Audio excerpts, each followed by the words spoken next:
Hello, everyone. Welcome back and welcome to the Superhero Finder podcast. As always, I'm your host, Matt Wilson, and I'm scouring the cosmos. Look, the space behind me if you're watching on video, technology. And I'm looking for people really pleased and grateful to be able to share this space with people who are amazing or interesting or confident or not confident, but have stories to tell. And this is about us being able to learn from each other, use each other's strength, and whether you're here to take something away for yourself or whether you're the kind of person to just want to take something away that you can help somebody else, I'm sure there's going to be something for you. So I'm delighted to be in the room today with Harmony Woodington. How are you doing? I'm fantastic. How are you doing? I'm wonderful, thank you. It's Friday, which is always a good thing.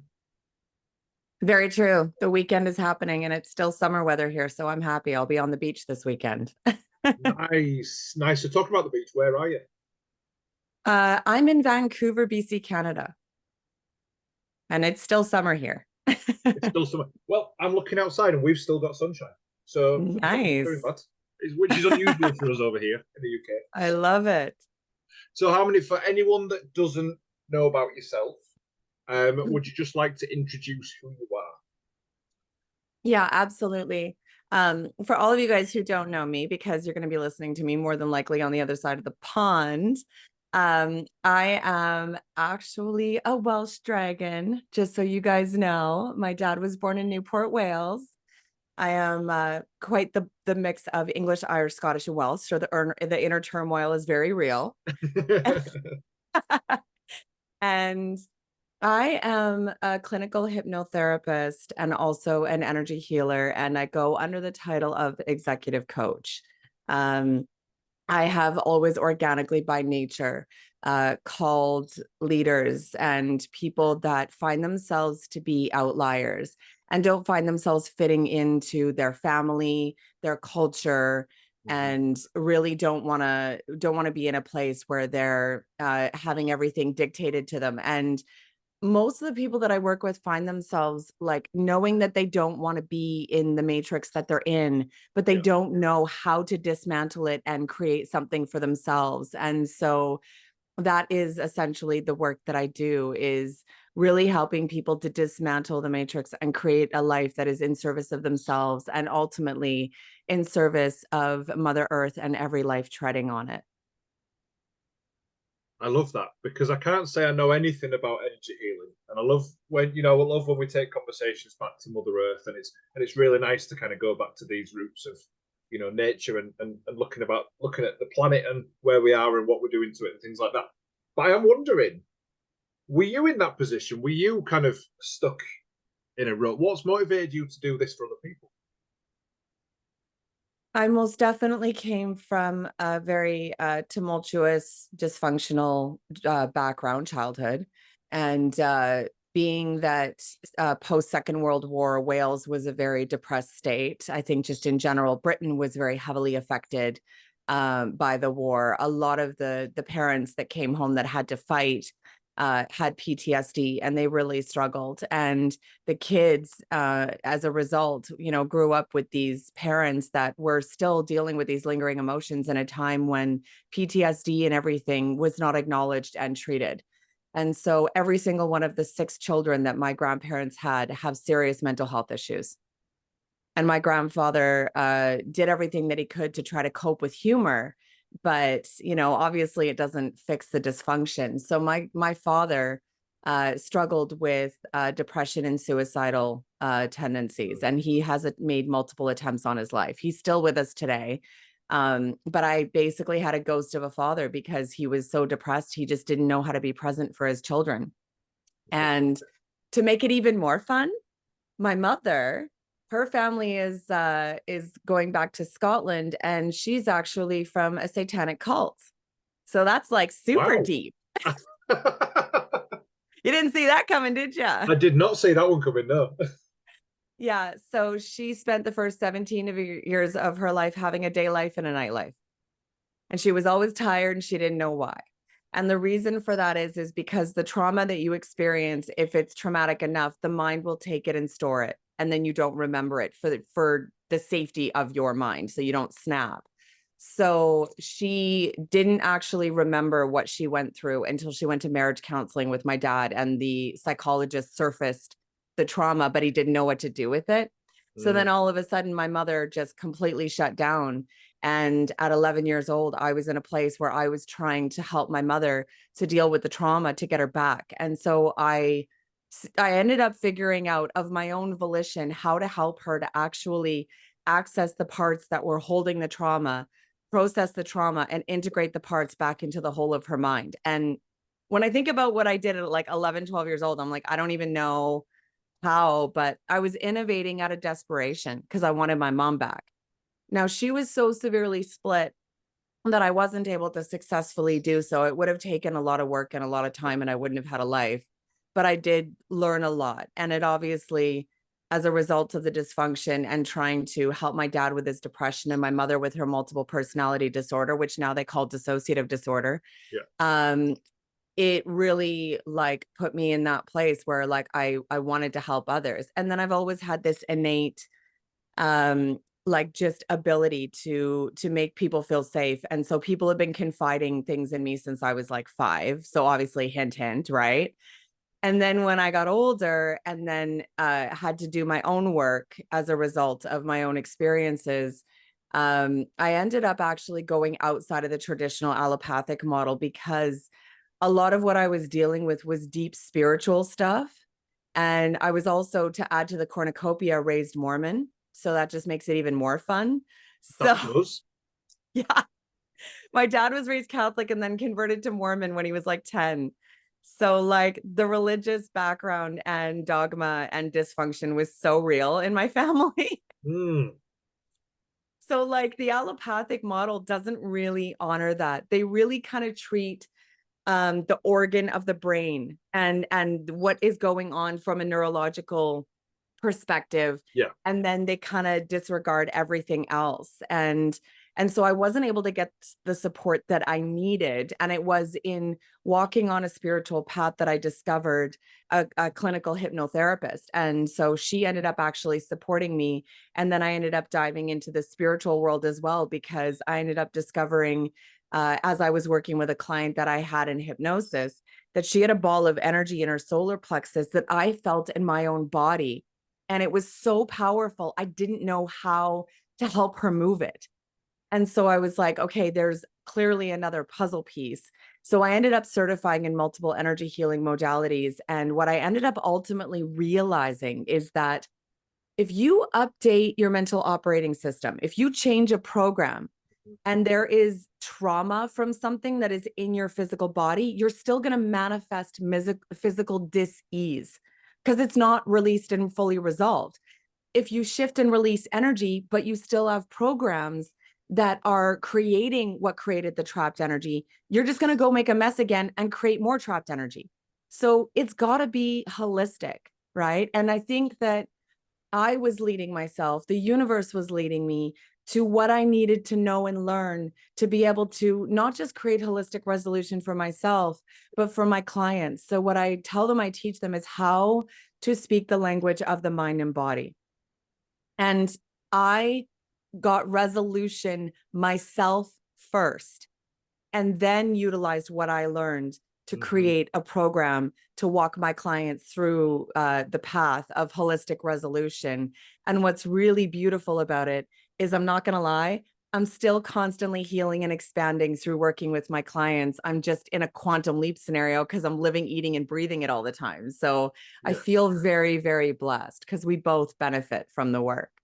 Yeah, absolutely. I mean, it's, I found myself recently doing a lot of work in. So we met first on TikTok, didn't we? And I found myself, since going live on TikTok, kind of naturally growing this mental health based safe space community, which it's really magnified the fact that a little bit of what you just said there about, I've just finished going through therapy myself today. In fact, today was the last session of my therapy. And what I've realized is, in conjunction with the therapy, actually helping other people navigate things helps me also heal. It helps me go through that. And, and that's why sometimes when I'm having these conversations, or I've had a little bit of a step back week this week, it's because actually that can be super tough. That can be twice as tough as just holding a conversation, can't it? Yeah. Yeah. That's really beautiful. And I have so much respect for you just for saying yes and investing in yourself, because there are a phenomenal amount of people out there that are too terrified of the monster in the closet and they're not willing to do the work. And I want to be really clear to everybody who's listening to this. There is no monster in the closet. You've created it. There is no monster in the closet, especially when you do the work with somebody like me, because I do not make my clients relive the trauma. I don't. That's not a thing. You don't need to sit down and access the trauma and relive it and cry and be a hot mess. That's not how it actually works. And that's not how you get resolution. Okay.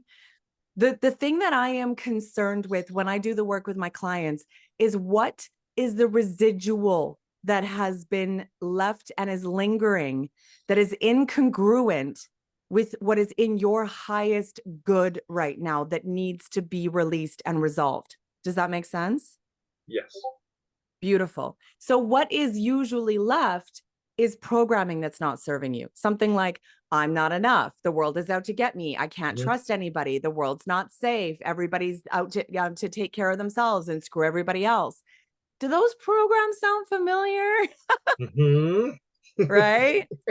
So when you learn how to access those and update them so that you can function in the world from a place of love, and you don't have things that are blocking you from investing in yourself and being able to step up and say yes to whatever inspiration comes your way, because there's nothing lacking anymore. You know you're enough. You know you're amazing.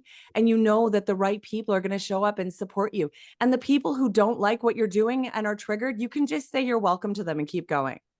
Right? We don't need to be concerned about the naysayers. What do we say to the trolls?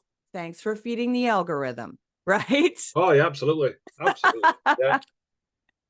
So the naysayers are going to have their place. And in all reality, when you look at the people that we're triggering that get upset about us being outliers and doing the work and saying something different, the reason they're triggered is because you're taking them out of their sheeple mentality and making them question their reality, and it's upsetting. Right? And when you think about it from that perspective, all you need to do is say you're welcome, because nobody should be a sheeple. We shouldn't be letting the powers that be control our actions and our thoughts at all. We shouldn't. So you stepping up and doing the work is really, really beautiful. And I celebrate you and have respect for you for the fact that you are investing in yourself. Thank you. You know, it's really funny, isn't it? Because when you said about that almost that survival mechanism, so that mechanism when you talked about your mum and kind of like the day and the nightlife, and just coming back to what we were saying then about doing the work, I've just come across that some of the things that I've been through, some of the things that challenged me, or some of the things that have been, you know, I might have carried forward trauma from it, because we know the trauma isn't the event, it's how it's carried afterwards, isn't it? It's not the event itself inherently.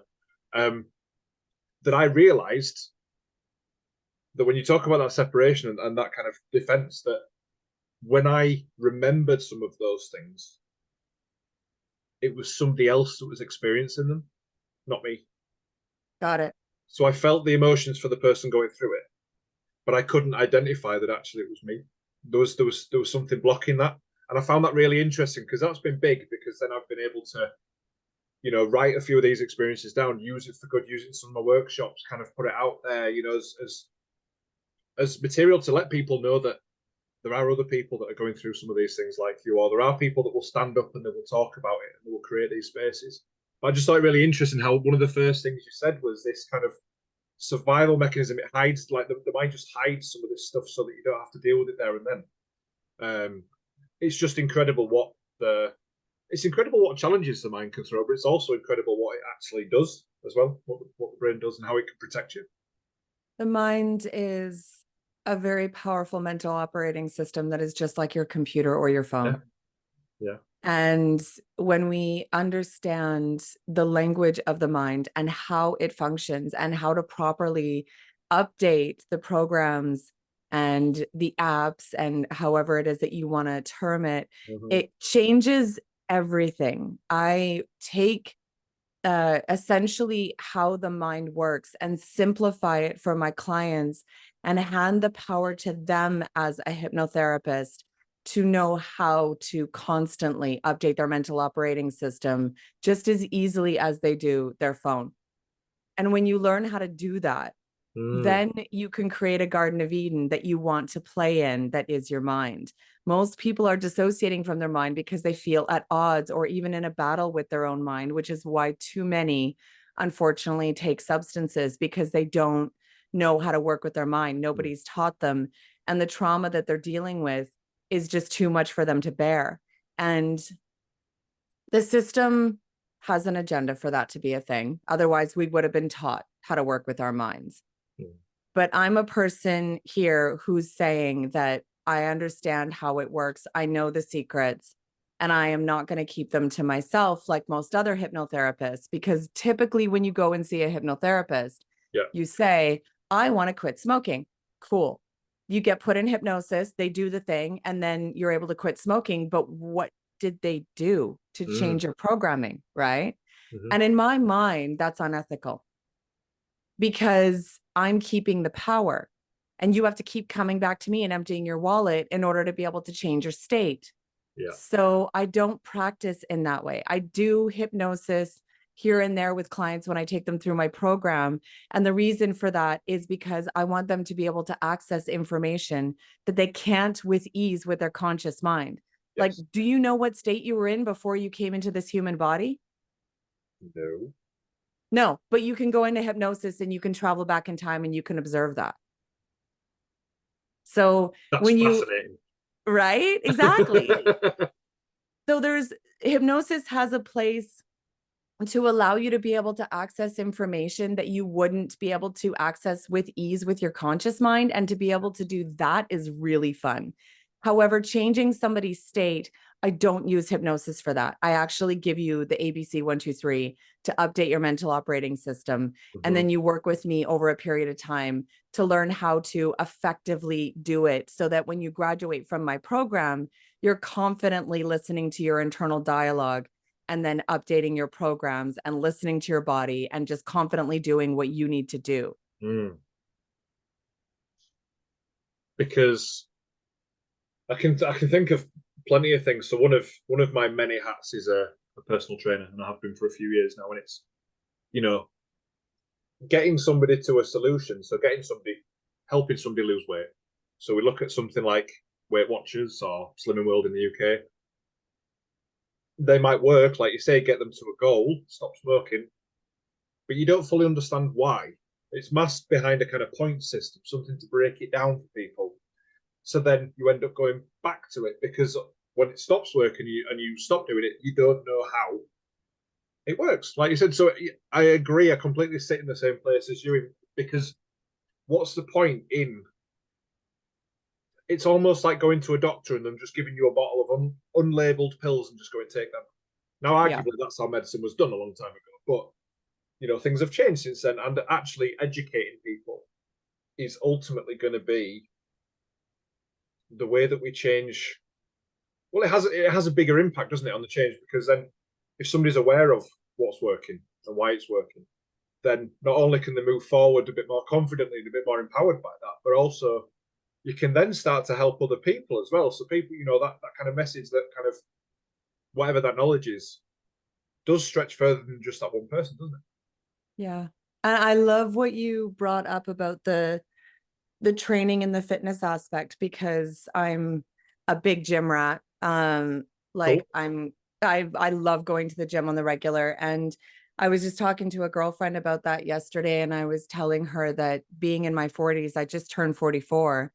Being in my 40s training is very different than it was when I was in my 20s, because really from my late 20s up until a few months ago, I was solely training at home doing HIIT workouts. And I was in very good shape doing that, because, HIIT workouts will annihilate anybody who goes to the gym on the regular, because it's a very different workout, right? Yes. It will destroy you. It's great for cardio and strength for anybody that wants to like 2-for-1 it's really, you'll find if you get on a treadmill or you have to do something cardio, if you're doing HIIT workouts on the regular, you'll be surprised at how good your cardio is. Yeah, yeah. But what's really, really beautiful is that when you think about Weight Watchers or one of those programs, you're totally right. It's not a lifestyle change. It's not empowering you to learn how to work with your own body to optimize it. And what your needs are, being where you live in the UK versus where I am in North America, because I've been here my whole life. The foods that we eat and what we have access to, our dietary needs, the bacteria we're exposed to, our age, our sex, everything plays, and then our DNA and our epigenetics and all of that plays a role in creating a very unique individual that has very specific needs, Yeah. right? And there isn't really anybody practitioner wise on the planet that actually takes the individual and allows for them to really hone into those things, other than me, of course. Because what I actually do is I teach my clients to self-communicate. So they use kinesiological testing to actually communicate to their own body using food and nutrition charts. And then they ask their body, what foods does my body want? And they do it every season change, every solstice and equinox. They go through and actually do a whole, like a system check. So they'll check all of the organs and systems in their body. They'll even check their chakras and their energy body and everything going on to make sure everything is good to go. And then they communicate on what foods and nutrition and supplements their body's asking for, because not only do we want to eat local and in season, but every single time the season changes, our body's needs change as well. And then as we're aging, it changes. So we need to be self-communicating on the regular. And then this is something you're going to get a kick out of. When you're in the gym, I'll tell you what I do. Instead of using a timer in between my sets, I self-communicate to ask my body when it's ready to do the next set. And that will differ every single time. Exactly. I mean, because if I'm on day 3 of my flow and I'm like, obviously my body is doing its thing and I go to do a workout, I'm going to be drained. I might be able to show up and do the workout, but I'm not going to have the strength that I usually do. Yeah. And I need to honor that. So if I'm in a workout and I know I'm flowing and I've been through 2 days of extreme pain and it's been absolutely horrible, but I'm showing up because I'm determined and I'm focused and I'm dedicated. It might take, like a minute and a half in between sets as opposed to 30 seconds or whatever. And then there's another day where I'm like, go, go, go. I'm supersetting it. Let's do this. Right. Yeah. So it's beautiful to honor that. It is. And that's another thing that is really lacking within the fitness industry. Not did I expect us to get into fitness at all, but when you're talking about those cycles, the flow, and the amount of people. So I predominantly work with women. I just have this thing. That's why I attract, right? So for no other reason that I don't advertise that, but we just get a really good bond. And actually, the amount of times I've had the conversation of, due to the way that the hormones are working in your body, there are going to be weeks that you crave something like carbohydrates, but your body's not actually set up to be able to take them that well. So it's almost like it's tempting you, but you shouldn't really do it. But it's understanding that. It's also understanding that there'll be a week you feel like Superwoman. There'll also be a week where you feel like absolute pants. So once you understand that, and like you say, you listen to your body and how much you need to rest, then you can truly get the most out of yourself on each day and not push yourself necessarily to hit something that's prescribed. And the reason I say prescribed is because I'm getting a feeling when we're talking about this that some people like rules and structure. It's not listening to them, it's listening to somebody else, going by somebody else's thoughts. Yeah. So we're talking, fitness plans, diets with point systems, religion, other things as well. I wanted to actually ask you whether you still practice Mormonism or whether you were still, whether that's something you still do. I am more of the standpoint of understanding that I am a divine being having a human existence, and in the universe, once upon a time, I got bored and I decided to come and play in this matrix and create this existence for myself. And all of the challenges, tripwires, refining fires, traumas, pain, everything Yeah. that I've experienced, so that I could learn lessons to become who I am today and live my soul's purpose, which is to flood this earth with love. So there isn't a dude in the sky that's dictating my agenda and my path in this life. I wonder how many times you've been asked that question based on that very articulate answer.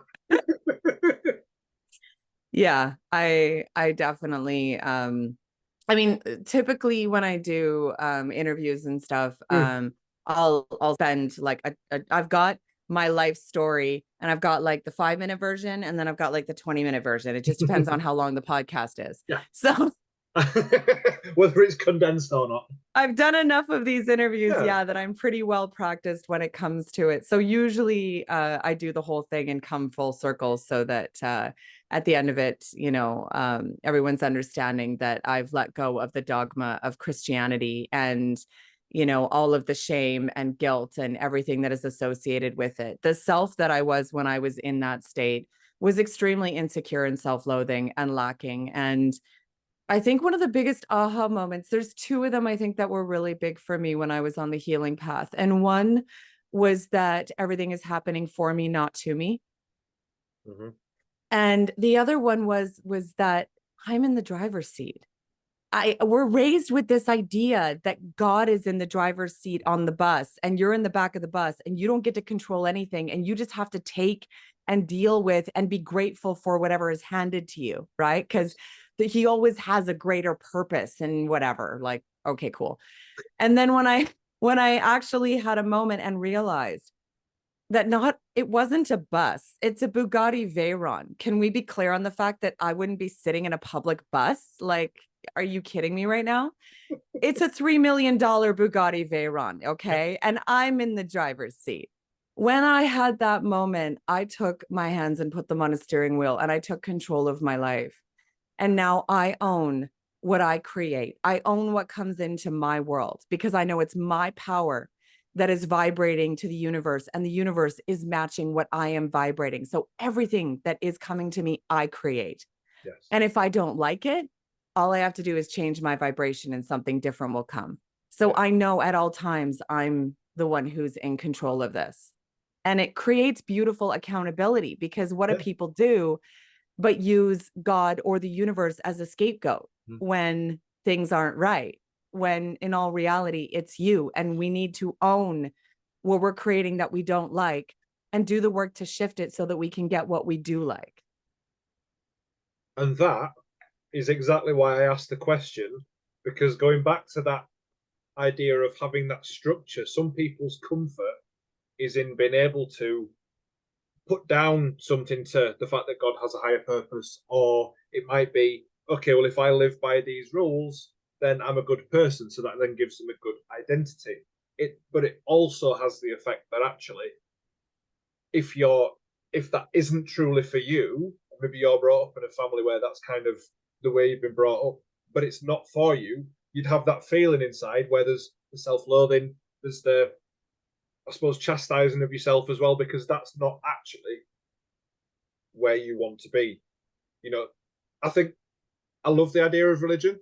I've got several friends in many different religions, and I'll always kind of embrace that, where I can, and I understand why people kind of do that, and I think it's beautiful in its own ways. But I also think that it's good for people to be able to recognize, and this goes with anything really, recognize when something is for them and when it's the bits that I don't like about it is when it is forced on, or because again we come back to doing something without education or why, or doing something against your will ultimately, isn't it? With some of it, and I can talk particularly strongly about Mormonism because we actually have family members who were Mormons and have now entered relationships, same-sex relationships, which was an interesting part. So yeah, everyone's colourful lives, and been able to express themselves more, and I've seen a massive character shift in that person since being able to do so. That's really beautiful. Have you ever been to Kilkenny, Ireland? No, I've never been to Ireland. Okay, you need to hop over there. It's literally a hop, skip, and a jump for you. I'm so jealous. Um, if you go to Kilkenny, Ireland, and keep this in mind when you go, it's not far away from Dublin.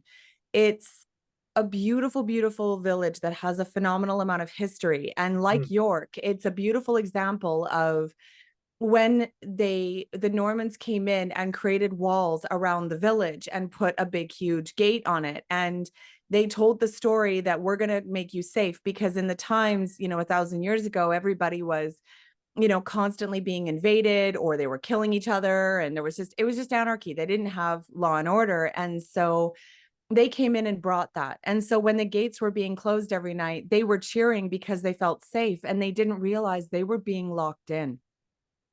And then they taxed them, and they built a church, and they taxed them more, and they built a gorgeous castle on the hill. And when you go to Kilkenny, you'll see it up on the highest hill. There's a gorgeous castle, right? And then they started to control them. And a lot of the terms like, taxing the daylights out of us came from there. They actually taxed them so much, they bricked up their windows. So they didn't have windows anymore. Wow. And a hole in the wall came because they taxed their doors. And so they actually bricked up their door. So it became a hole in the wall, and it wasn't a doorway anymore. So they couldn't tax them. So Survival. it's really, and pub crawl is when they would get drunk and they would crawl from the hole in the wall to the hole in the wall. Oh, wow. It's amazing how a lot of the history of the things that we say that we don't think about come from these difficult times. Yeah. And particularly in the UK and in Ireland. So they have a place called the Black Abbey. Now, the Black Abbey was deliberately created to hypnotize the people so they could control them. And every aspect of it is done for that exact purpose. They have a stained glass window so that when the people were in there, the lights would shine through and create all these rainbows, and it would actually like scatter and confuse them and throw them into overload. They would have like choirs singing, and so they'd be overloaded with sound. There'd be a dude up high, and he'd be preaching at them. And with everything, the whole cornucopia, the way that you throw a person into hypnosis is to put them into fight or flight, right? You overload them, and then they retreat. So that was exactly how they designed this church, so that they could actually control them and then have them fulfill whatever agenda they wanted to. And I thought it was so powerful, because I was just learning hypnosis when I did this tour through 7 countries in Europe. But I discovered this on a walking tour, and I was like, holy crap, man, those people, the people who were really educated and wanted to control, they knew exactly what they were doing. That's clever. Yeah. Yeah, it's phenomenal when you truly understand how these religions and government and all these different things have been acting for thousands of years to subdue and control people. And they did it by saying, we're going to provide safety and structure. But what they were doing was caging them, right? So if you find yourself in a situation, in a matrix, in a religion, in a culture or whatever, where you are being told that you can't do things, there's something wrong with this picture. If you feel like a secondary citizen and you feel like you're doing things wrong and you're driven by guilt and shame, there's something wrong with this picture, because there's nothing wrong with you. You are a beautiful, beautiful, powerful, divine being. And the only one who should be dictating what you're doing is you. And it should be governed by love, and it should be governed by what is in your highest good. Have you ever thought of running for president? See, that wouldn't work though, would it? Because the agenda would be against someone like you being in the hot seat. Yeah, well, that's exactly it. Unfortunately, a lot of the people who end up at the top are just a talking head, and there's people behind them dictating what's what, right? And that's one of the reasons why I actually didn't become a clinical hypnotherapist, or a psychologist or a psychiatrist, because in that world, it's also a matrix. They go to school for 10 years to memorize textbooks, which basically forces them to diagnose and follow a protocol, which isn't honoring the unique individual that you are at all. No. And in the world that I live in, I have complete freedom to not diagnose and not treat with a protocol, but to treat you like the individual, powerful, divine being that you are, having a human existence, knowing that you're one of a kind, and being able to honor every aspect of the multifaceted, powerful being that you are. And nobody tells me what to do. And guess what? My clients all thrive under me. They all thrive and they own their power. And when they graduate working with me, they are owning the divine being they are. They are owning the God and goddess they are. They are separated from the human existence and not steeping in it in misery. They are confidently communicating with their mind and body. They are meeting their agenda. They're understanding why they're in this human life and what they're supposed to be doing in this life, and they're fulfilling the agenda. So at the end, they will have actually won the game, not lost it, which is powerful. If I had a microphone, I'd be dropping it right now. So many mic drop moments, right? Absolutely. I'm going to have fun chopping this up into little sections for social media. I'll have like 100. So we are running short of time, which is incredible because this has gone super, super, super fast. And I'm pretty sure we could speak forever on this, which we may well do at some point. You know, we can come back to this, can't we? I do have one question. Yep. That I would like to ask. I ask all my guests. Okay. I love superheroes, which is why I'm the superhero finder. I just find it fascinating. I think there's a superhero for everyone. I think we can all take similarities from our past. I love the fact there's an origin story. There's a way of kind of channeling that power, and then we can do incredible things with it, right? With the right intention. If you could have any superpower in the world, what would it be? What would you use it for? I would have the superpower to take people's free agency. So what do you mean by the free agency? So there's so many people on the planet that I talk to that aren't willing to do the work, that are afraid of doing the work, of healing. And there are so many times that I wish I could have taken their free agency and walked them through the path and then given them their free agency back and said, do you want to be back to being messed up? Did you want to go back there? Yeah. No? Okay, cool. So that's my biggest thing is just, I want to be able to help everybody, but unfortunately I have to give everyone their free agency to be unresolved if they want to. And it's frustrating because I know what it's like to be on the other side and how much better it is being expanded and self-loving and in my power and unapologetically living, not asking permission or forgiveness. Yes. I'm glad you said that because we can't help everybody. If we could, we would. And actually, knowing and accepting those people that don't want to change or don't want to do the work allows us to spend more energy on the people who do. Potentially. But it is frustrating because you just want to help because you know, as you say, you know what's on the other side. You just want to just shake that person and go, look, this is what you could have. Yes, exactly. Exactly. Coming to peace with that and letting people be unresolved is very, very challenging. And I've learned how to discern the difference between the people that are in a victim mindset and on an expansion path. And I only spend time with people that are on the expansion path in every aspect of my life. Wonderful. So if you want to hang out with me, you'd better be on the expansion path, people. I'm just saying, just warning you. Be on the expansion path. So if somebody did want to, find out more or work with you or just be interested, where can they find you? So my website is literally just under my name, harmonywoodington.com. You can also look me up on social media, which is just Harmony Woodington CHT.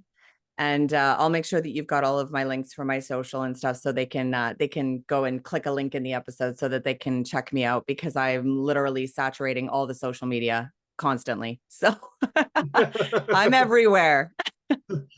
Everywhere, an all-seeing eye. Exactly.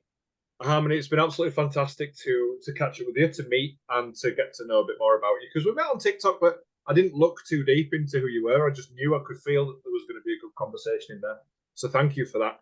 Guys, thank you for watching / listening. Now, if you are just listening on audio, you can on Spotify and also on YouTube now watch these interviews and chats on video because some people are a visual person and it can be quite nice to get to know someone on video as well. So make sure that's available for you. You can see if you are watching a video, link above my head, which is patreon.com/thekindeststrongman. Now that allows you to be able to support this podcast growing and continuing. We've been going for 3 years now and I intend to keep on going. So if you want to have a look into any way that you can support it growing, then please do. And thank you for my patrons currently, Lucy and James, for supporting me and supporting me through this and allowing me to grow and develop this as well. And you can also see on that side, because it's mirrored, the Instagram link for myself, which is also the Kindest Strongman, and it's the same on TikTok as well. So that only leaves one thing for us both to say. And from myself and from Harmony, stay super. Stay super.